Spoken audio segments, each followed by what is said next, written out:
নমস্কার বন্ধুরা, job Genex YouTube চ্যানেলে আপনাদের প্রত্যেককে স্বাগত। ডিএ নিয়ে অত্যন্ত গুরুত্বপূর্ণ একটি আপডেট আজকের দৈনিক পত্রিকায় প্রকাশ করা হয়েছে। কি বলা হয়েছে বিস্তারিত আমরা দেখে নেব। ভিডিও ডিটেলসে যাওয়ার আগে আপনাদের বলে রাখবো, যারা এই চ্যানেলে নতুন প্রথমবার ভিজিট করেছেন চ্যানেলটিকে সাবস্ক্রাইব করে অল বেল আইকনটি বাজিয়ে রাখুন, এবং যারা পুরনো প্রতিদিন আমাদের ভিউয়ার্স অবশ্যই ভিডিওটি লাইক করে বন্ধুদের মাঝখানে অনেক অনেক শেয়ার করে দিন। তো বন্ধুরা, এখানে দেখতে পাচ্ছেন হেডলাইনেই বলা রয়েছে, একটি দৈনিক পত্রিকায় প্রকাশ করা যায় ডিএ সমস্যা মেটাতে মুখ্যমন্ত্রীকে বৈঠকে বসার আহ্বান সংগ্রামী যৌথ মঞ্চের। আপনারা প্রায় প্রত্যেকেই জেনে গেছেন যে সংগ্রামী যৌথ মঞ্চের তরফ থেকে কিন্তু 19 তারিখ জানুয়ারি 19 তারিখ মহামিছিলের ডাক দেওয়া হয়েছে, এবং 29 তারিখ থেকে লাগাতার ধর্মঘটের ডাক দেওয়া হয়েছে সংগ্রামী যৌথ মঞ্চের তরফ থেকে, এবং তা মেটাতে কিন্তু মুখ্যমন্ত্রীকে সরাসরি এই বৈঠকে ডাকা হয়েছে। কি বলা হয়েছে বিস্তারিত দেখে নেব। ডিএ সমস্যা মেটাতে এবার সরাসরি মুখ্যমন্ত্রীকে মমতা বন্দ্যোপাধ্যায় বৈঠকে বসার আহ্বান জানালো সংগ্রামী যৌথ মঞ্চ। মুখ্যমন্ত্রীকে বৈঠকের জন্য আবেদন জানিয়ে চিঠি পাঠানো হয়েছে সংগ্রামী যৌথ মঞ্চের তরফে, এমনটা সূত্রের খবর। আগামী 19শে জানুয়ারি মুখ্যমন্ত্রী মমতা বন্দ্যোপাধ্যায়ের কাছে সময় চেয়ে সংগ্রামী যৌথ মঞ্চ ওই দিন মুখ্যমন্ত্রীর সঙ্গে বৈঠকে বসতে আগ্রহী তারা।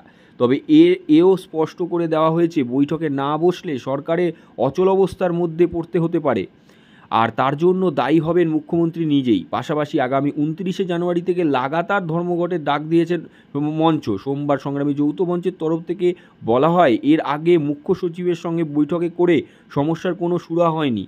আমরা চাই উনি আমাদের সঙ্গে দেখা করে এই সমস্যার সুরা করুক। আর এরই প্রেক্ষিতে মুখ্যমন্ত্রী বৈঠকের ডাক সাড়া না দিলে লাগাতার ধর্মঘটে হবে রাজ্যের সমস্ত সরকারি অফিসগুলিতে হুঁশিয়ারি দিয়েছেন সংগ্রামী যৌথ মঞ্চ। তো এক্ষেত্রে দেখতে পাচ্ছেন যে লাগাতার কিন্তু ধর্মঘটের ডাক দিতে চলেছে, যেটা 29 তারিখ থেকে কিন্তু শুরু করা হবে।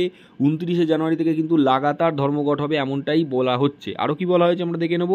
আগামী 19শে জানুয়ারি পূর্ব নির্বাচিত কর্মসূচি অনুযায়ী মহামিছিলের ডাক দেওয়া হয়েছে। বেলা 12টা থেকে মিছিল শুরু হবে। শহীদ মিনারে গিয়ে উপস্থিত হবেন সংগ্রামী যৌথ মঞ্চের নেতা ভাস্কর ঘোষ জানান, সারা দেশের মধ্যে এ রাজ্যে সরকারি কর্মীদের সবথেকে কম বেতন পান। যৌথ মঞ্চ ছাড়াও অন্যান্য যে সমস্ত সরকারি কর্মী পরিষদ সহ যারা আছেন তাদের ডাকে 29 তারিখ থেকে লাগাতার ধর্মঘট পালন করা হবে। রাজ্যের অচলাবস্থার জন্য তখন আমাদের মুখ্যমন্ত্রী ও প্রশাসন দায়ী হবেন।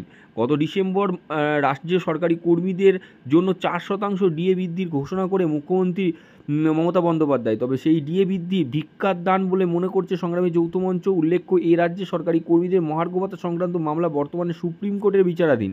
আগামী 5 তারিখের পর মামলাটি শুনানি রয়েছে। যদিও শুনানি ব্যাপারে দেশের সর্বোচ্চ আদালতে এখনও কোনো নির্দিষ্ট তারিখ দেয়নি, তবে সুপ্রিম কোর্টের নির্দিষ্ট দিকেই তাকিয়ে রয়েছেন সরকারি কর্মচারীদের একাংশ। এক্ষেত্রে দেখতে পেলেন 19 তারিখ থেকে কিন্তু মহামিছিল রয়েছে, এবং 29 তারিখ থেকে কিন্তু লাগাতার ধর্মঘটের ডাক, যেটা প্রতিটা সরকারি কর্মী বারবার কমেন্ট করতেন আমাদের ভিডিওতে যে লাগাতার ধর্মঘট করা হোক, সেটা কিন্তু অবশ্যই সংগ্রামী যৌথ মঞ্চের তরফ থেকে উদ্যোগ নেওয়া হয়েছে।